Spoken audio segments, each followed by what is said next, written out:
Hey everyone, great to see that you joined us. Now, we're here once again to bring you cheer, grace, and some knowledge that you might want to consider when approaching video games, especially when you're new to them. Hey, this also applies to veteran gamers too. Oh, So, let's take a look at a few blunders some gamers make that can make or break their experience when approaching video games in general. Don't be a fool. number one, don't be fooled by the CGI of game trailers.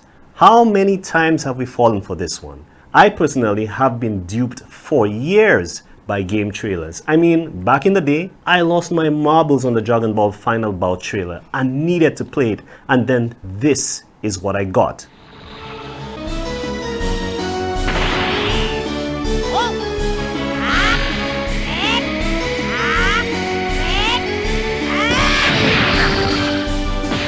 What is that? Come back after you train some more. No! God! No! So as you can see, this isn't a now phenomenon. This has been going on for years.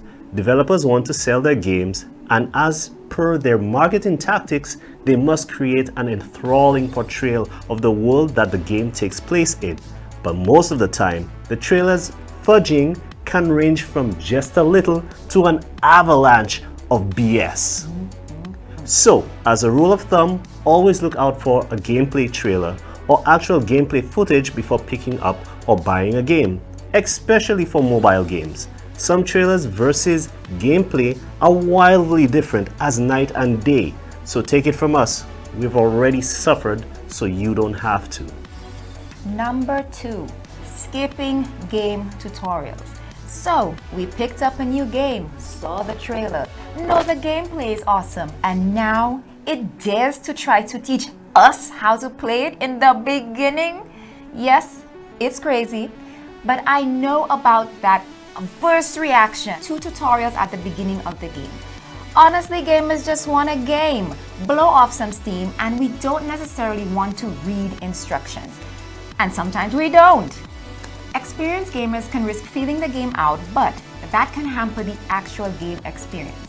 There are some details and need-to-knows that are fundamental to you enjoying the gameplay and understanding the flow of the game.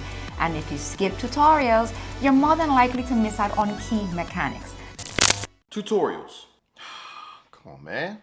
I'm trying to get into that action. Press the W key to move forward. Nice.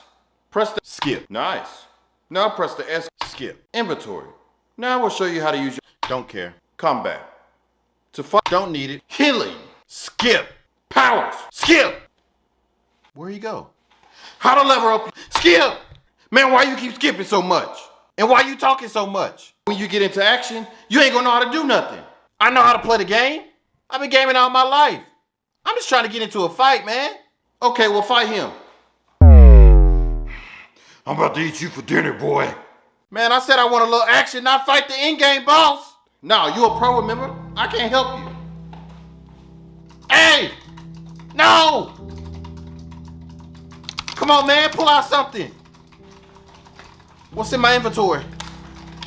Oh, he just pulled out a water bottle. Get over here. I lost. Stop hitting me. Sometimes I'll be like, gosh, this enemy is too hard, or this level is so stupid. But alas, I was the fool who skipped the tutorials because I thought I was a game god. Don't be like me. Take some time to at least half-heartedly try the tutorials. Number 3, don't underestimate old school games. Gamers tend to put emphasis on always looking out for the latest games. We love to see what advancements in game technology and graphics that new and old developers bring to the table. Flashy new games are great, but one should never overlook the absolute games of old. See, the thing is, one must remember that great and exceptional games at core is not just about how it looks, but how it plays. And a lot of old school games have gameplay and the fun factor down. Detailing graphics weren't the selling point, and compared to graphical improvements we have now, some games look like trash. But, oh, what a treasure you will discover if you look out for it. Same can be said with recent games as well. Don't let the looks be your final judgment of the game. Some of the best games with a lot of replayability have not been the best lookers. Don't miss out. Number 4. There's a big difference between arcade and simulator games. We all know by now we can't wrap every game in a neat little bow and give it to everyone. Some people love simulators and some like the exciting non-realism of arcade type games. This is especially so for racing games.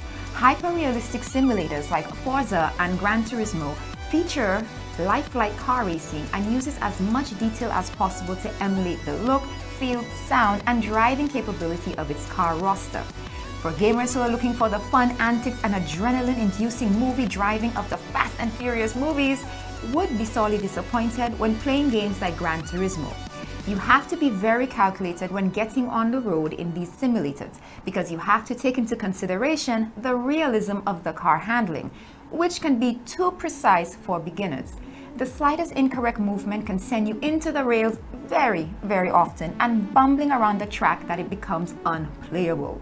Casual gamers and non-racing enthusiasts can stick to the Need for Speed or Asphalt series, which can satiate their desire for speed and getting behind the wheel of their dream car. So which are you? Into simulators or arcade type games?